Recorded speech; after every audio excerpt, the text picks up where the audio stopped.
doa terindah itu doa di dalam keheningan ya. Itu yang disebut doa fana, doa khofi. Jadi ud'uuni astajib lakum itu begini, panggillah aku akan menjawabnya. Jadi kalau yang kita panggil Allah, Allah jawab. Tapi kalau masalah permintaan itu beda. Begitu pula doa fana itu yang tanpa kata-kata. Iya, doa tanpa kata. Doa yang sudah nggak minta lagi. Doa itu ada 3 level.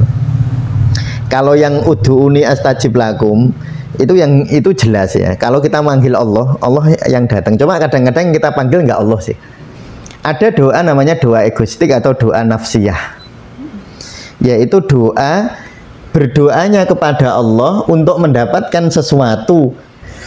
Tapi harus muhasabah, bertanya kepada diri, sebenarnya yang lebih aku cintai ini Allah atau uang hasil jualan tanah ini. Jadi kalau yang pertama itu yang dicari masih makhluk. Kalau yang kedua yang dicari sudah Khalik, sudah Allah. Yang satu yang dicari yang diciptakan, yang satu yang dicari yang menciptakan.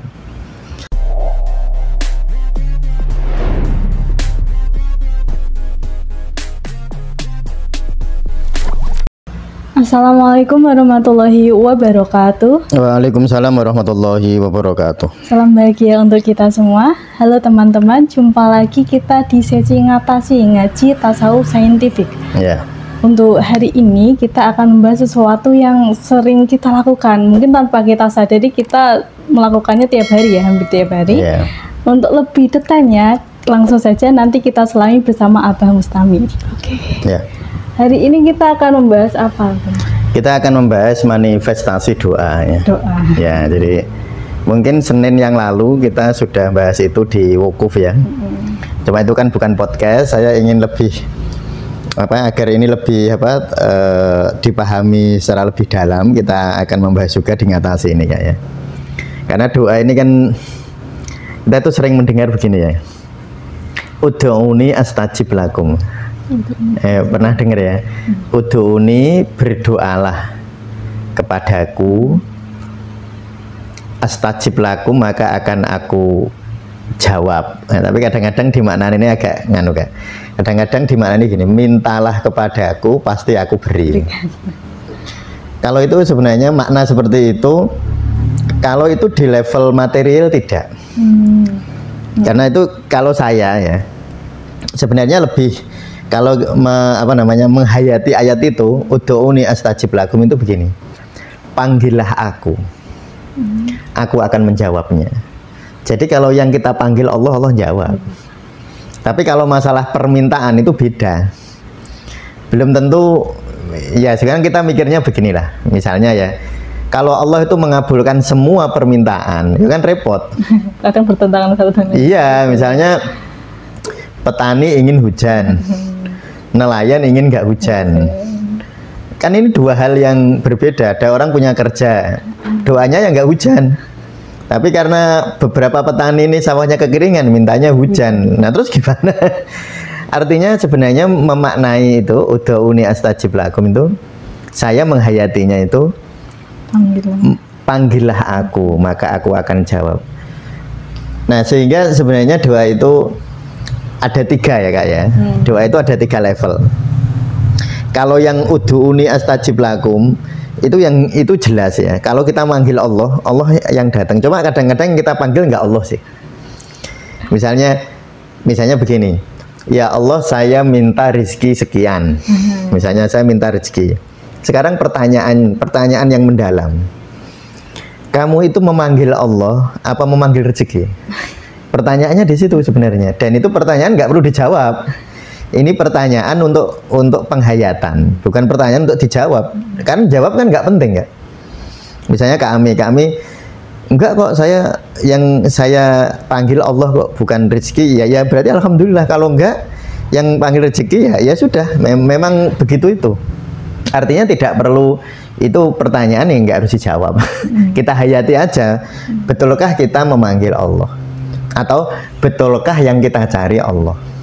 Atau jangan-jangan yang kita cari itu adalah selain Allah, yang dicari rezeki, yang dicari kemudahan apa namanya rumah tangga, yang dicari anaknya biar bisa begini, sukses dan lain sebagainya. Tentu itu tidak salah. Asal kita berdoanya atau memintanya kepada Allah tetap benar sih. Tetapi kita harus menghayati bahwa ada levelnya. Jadi level yang paling itu tetap baik loh ya, tetap baik. Level yang nomor 3, yang level bawah itu doa egoistik namanya. Doa yang tujuannya untuk tersampainya keinginan ego loh ini. Jadi jangan dipahami ini berbeda misalnya yang berdoa pemimpin. Kalau yang berdoa pemimpin kan bukan untuk egonya. Misalnya pemimpinnya berdoa, ya Allah semoga rakyat saya sejahtera, itu baik, itu baik. Tapi kalau kita berdoa sebagai diri, kalau saya berdoa semoga saya sejahtera, itu ditanyakan, saya bertanya kepada diri saya sendiri, saya itu cinta Allah apa cinta kesejahteraan? Nah beda kalau orang lain mendoakan kita, itu beda lagi, beda lain soal kalau itu lain soal. Itu lain soal ya. Ini kan doa, ini hubungan kita dengan Allah ya. Tidak dalam artian kita mendoakan orang itu boleh, itu nggak usah level-levelan lah kalau kayak gitu ya, itu nggak usah level-levelan. Tapi ini persoalan diri kita dengan Allah. Ada doa namanya doa egoistik atau doa nafsiyah, yaitu doa berdoanya kepada Allah untuk mendapatkan sesuatu yang jadi permintaan kita. Jadi ini ada objek material ya, objek material, ingat ya, ini bukan. Kita kalau berbeda dengan doa minta sabar, doa minta dikasih kemudahan untuk bersyukur, doa dikasih kemudahan untuk bisa beribadah, itu soal lain, ini bukan materi, ini material. Yang dicari adalah materi. Jadi misalnya doa semoga tanahnya laku misalnya ini contoh ya, ini ada orang jual tanah tuh. Nah ini kan ada minta kepada Allah dan material. Nah maka kita lalu bertanya, ini kan nggak salah ini. Tetapi harus muhasabah, nggak salah loh ya, ini saya bilang ini nggak salah. Tapi harus muhasabah, bertanya kepada diri, sebenarnya yang lebih aku cintai ini Allah atau uang hasil jualan tanah ini? Itu pertanyaan untuk diri kita. Lalu kalau misalnya jawabannya begini, oh iya ya, ternyata aku itu lebih mengharapkan, ternyata saya lebih mengharapkan uang ini daripada Allahnya. Jadi Allah ini saya gunakan dalam arti sebagai alat untuk mencapai tujuan yang lebih penting bagi ego saya. Tapi ini lumayan, kan tetap nang Allah mintanya. Ya walaupun Allah masih jadi alat, ya ora sopan nih sebenarnya. Di nomor 2. Nah di nomor 2 kan berarti ya belum la ilaha illallah sebenarnya. Tetapi itu kan tetap tidak bisa kita anggap salah. Nggak bisa dianggap salah, itu nggak bisa. Nah lalu kalau kita masih begitu gimana? Itu pertanyaannya. Kan ini tadi muhasabah ya, muhasabah nih. Oh ternyata aku masih menyenangi uang hasil jualan ini daripada Allah. Kalau begitu bagaimana? Diakoni saja, diakui. Nah yang penting itu sebenarnya. Jadi sebenarnya tidak terlalu penting kita berada di level yang mana, tapi yang jauh lebih penting sebenarnya adalah bagaimana kita menyikapi kalau kita masih di level ini gitu. Jadi kalau misalnya kita masih di level ternyata aku ini rasanya saya akui saya lebih penting mendapatkan ini daripada Allahnya. Nanti buktinya apa? Kalau misalnya tanahnya sudah laku ya sudah nggak penting lagi Allah, jadi dilupakan gitu. Berarti kan yang penting ininya. Nah kalau masih begitu diakui, jangan mencari alasan. Mencari alasan pembenaran maksudnya. Mencari alasan bagaimana masuk gitu ya, masih mencari ya kan memang harus begitu kan. Nah ya sudah, berarti ya macet itu, macet spiritualitasnya. Nah, karena nggak diakui malah ditolak. Ya, karena nggak diakui lalu ditolak ya di situ terus. Ya memang di situ terus. Tapi sebenarnya ngonten itu sakjane sederhana enggak? Sederhananya kalau diakui nanti kan cepat munggah. Sebenarnya kalau diakui itu cepat malah. Cuma kita kan sering cari alasan aja gitu. Cari alasan ini, cari alasan itu. Tapi kalaupun yang ada cari alasan ya tetap nggak salah juga. Cuma harus siap kemungkinan ruhaniyahnya pertumbuhan atau perkembangan rohaniahnya macet. Stagnasi di situ. Stagnan di situ nanti. Bahkan ya mungkin nggak stagnan sih, malah melorot sih bisa. Malah bisa kepelorot kayak Panjat Pinang itu. Sudah mau naik tapi malah kepelorot deh. Nah itu doa yang pertama ya Kak ya. Doa yang egoistik. Jadi ini ada dua objek dalam tanda petik ya. Satu keinginan, yang kedua Allah. Pertanyaannya, Allah ini yang nomor satu apa yang nomor dua? Nah kalau yang dua, doa ruhaniyah. Doa ruhaniyah tetap ada objeknya Kak. Tetap ada keinginan ego loh ya, keinginan egoistik. Terus ada Allah. Nah Allah yang nomor satu kalau ini. Itu sudah ruhaniyah itu. Jadi kira-kira doanya itu begini. Kalau yang tadi, pokoknya tanah saya harus laku. Nah ada pokoknya. Kalau nggak laku aku celaka, hidupku akan menderita. Saya akan mengalami, pokoknya terus dia seakan-akan kiamat gitu. Kalau tanah saya nggak laku. Nah yang kedua ini, di level yang kedua ini lumayan. Ya Allah semoga tanah saya laku. Tetapi dia tahu, dia sadar seandainya nggak laku ya saat sini ya apa-apa sih. Kan ada engkau ya Allah ini. Nah jadi Allah ini tetap nomor siji gitu. Nah ini tetap, ini ya minimal kita itu ada di sini lah. Kalau secara spiritual ya, kalau secara syariat sih monggo aja sih. Kalau secara spiritual kita berada di sini. Jadi keinginan itu ada, tetapi dia ditaklukkan oleh keimanan kita kepada Allah. Jadi seandainya permintaannya tidak dikabulkan oleh Allah, tetap damai hatinya. Kalau yang ini enggak, kalau tidak dikabulkan terus pure, ngambek. Ya udahlah, saya doa terus ya enggak dikabulkan ini. Berarti enggak usah berdoa. Nah, berarti yang penting kan memang keinginannya kan, bukan Allahnya. Nah, kalau yang doa rohaniyah ini Allah nomor satu. Misalnya dikabulkan nggak apa-apa, bang, dicintai Allah. Saya tuh seneng nyontohkan kayak gini Kak, karena ini kalau bagi anak-anak muda itu lebih mudah dipahami ya. Misalnya ada pemuda jatuh cinta kepada pemudi, kepada seorang gadis. Lalu dia pengen dolan ning omahe, mau main ke rumahnya. Kalau yang pertama tadi, yang dicari itu sugatan. Sugatan itu apa ya?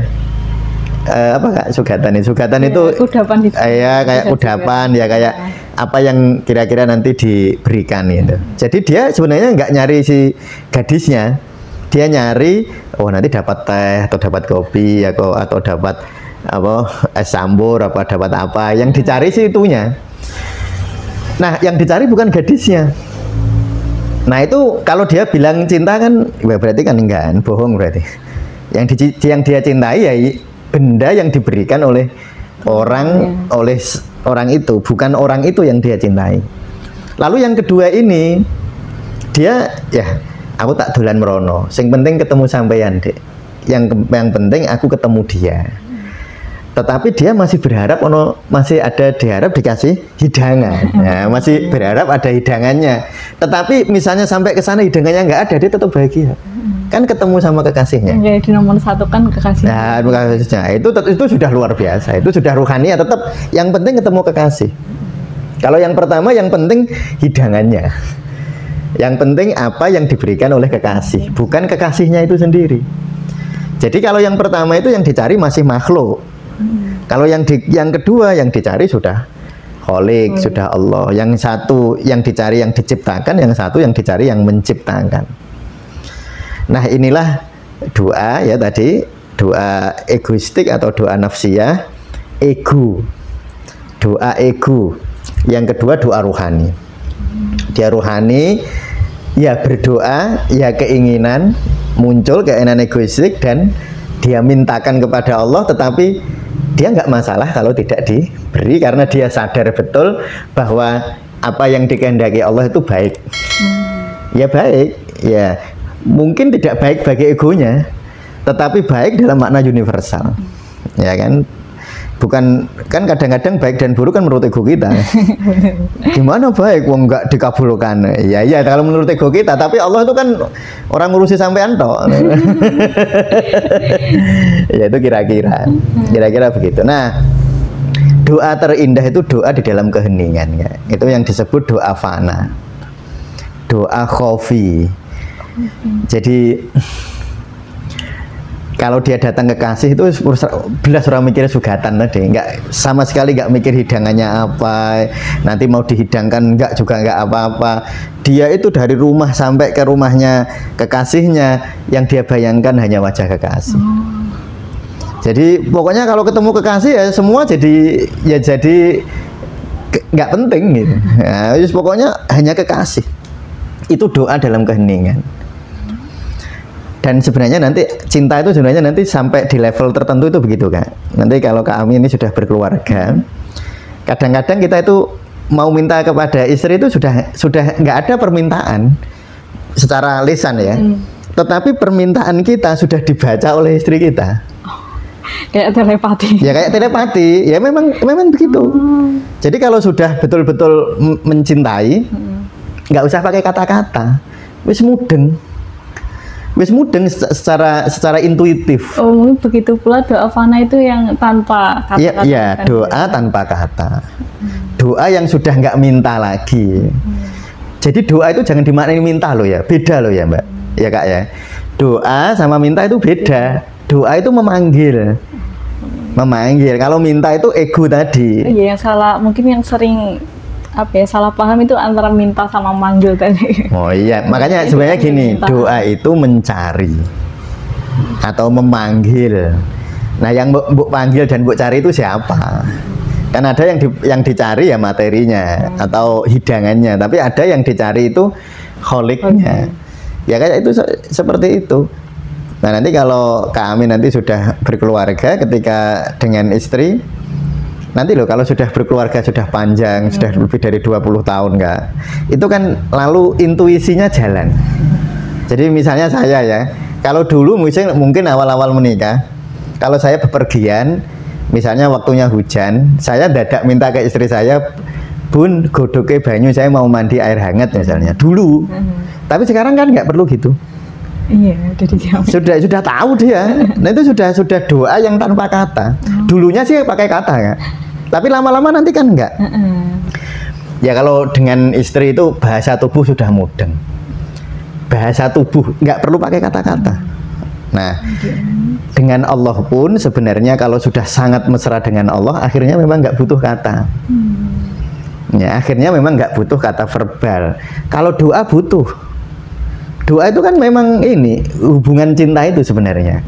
Kalau sudah di dalam kedoa kefanaan itu. Tapi jangan dimaknani minta loh ya. Sudah nggak minta, wis mudeng gitu. Jadi misalnya berdoa minta ini dan itu kadang-kadang jadi lucu sih malah. Misalnya ya, ini contoh aja lah ini biar dianalogikan. Misalnya saya ini sama istri saya, kalau minta ini, minta itu, minta ini, minta itu, keseringan itu ya lucu sih. Keseringan itu kan lucu. Kadang-kadang saya tanpa minta, istri saya sudah secara intuitif ini sudah paham.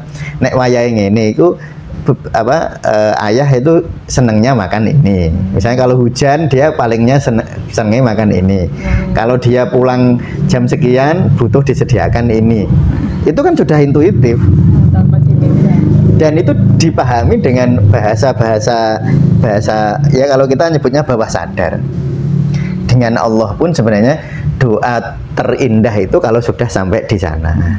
Tapi itu nggak bisa dipaksa loh Kak, kayak gitu. Jadi kalau mau melampaui mungkin dari yang ego ke yang rohani itu dengan mengakui. Jadi untuk mengakui itu diakui dulu. Ya sama. Nanti ketika sudah sampai di rohani juga diakui. Diakui bahwa kita ini masih punya keinginan, masih punya permintaan egoistik. Itu ya cukup diakui saja. Nggak perlu diubah-ubah. Nah yang sering keliru kan gitu. Iya. Oh saya kok masih doa kayak gini, kalau gitu nggak usah minta tapi gelisah. Nggak minta tapi kok pengen ya lah, itu yang bikin jadi konflik batin nggak. Yang sering keliru di situ. Makanya kalau saya ya, ketika ada orang bertanya saya masih begitu Ustadz, ya ampun ya diakoni saja dan nggak usah merasa salah. Wong itu memang nggak salah kok. Makanya dari awal tuh saya bilang itu tuh nggak salah gitu. Itu tuh nggak salah, tetapi memang itu belum puncak keindahan. Nah, itu belum puncak keindahan. Kita hanya sadar gitu saja. Ini nggak salah, makanya nggak usah merasa bersalah. Cukup diakui saja, nggih ya Allah, saya itu masih begini. Masih ego saya, keinginan saya masih materialistik. Dan kadang-kadang ya diakui aja masih terasa kalau engkau nggak mengabulkan saya masih marah sih. Nah, artinya dengan cara seperti itu nanti dengan penerimaan seperti itu lebih mudah kan? Upgrade-nya lebih mudah. Karena sesuatu kalau ditolak maka macet. Atau mungkin malah melorot tadi. Kalau kita terima nanti mudah. Orang kalau nerima dan ngaku kan gampang ditolong nggak? Iya nggak? Iya kan, kalau orangnya ngaku, iya saya belum bisa, saya masih gini-gini, ya sudah kan ditolong. Tapi kalau saya tuh sebenarnya bisa, tapi kan situasinya nggak mungkin kan, ya udah kalau gitu ya gimana nolongnya, wong dia aja nggak ngaku. Makanya nggak usah gitu. Karena nanti perjalanan ke sana itu juga alamiah sih Kak. Nanti pada akhirnya ketika kita sampai di keheningan itu juga nggak sengaja sih Kak. Hanya soal rasa aja. Jadi misalnya saya kok minta itu, habis minta kok ada rasa malunya ya gitu. Misalnya gitu ya, misalnya contoh. Misalnya saya minta kepada Allah, ya Allah semoga besok saya dapat rezeki begini dan begini, semoga klinik bisa berkembang, bisa begini, bisa gini. Itu misalnya saya berdoa begitu ya Kak ya. Tiba-tiba itu ada rasa izin. Dan itu kan nggak dipaksakan Kak, itu muncul malu gitu. Masa aku njaluk mbek Gusti Allah yang sudah memberi saya sebanyak ini gitu. Sudah memberi saya kebaikan sebanyak ini, maksud aku yo arep jaluk meneh maksud. Nah itu ada semacam dialog batin seperti itu kan. Nanti muncul malu, tapi isen kan reso mbok peksa. Coba kami malu Kak, nggak bisa. Itu otomatis nanti.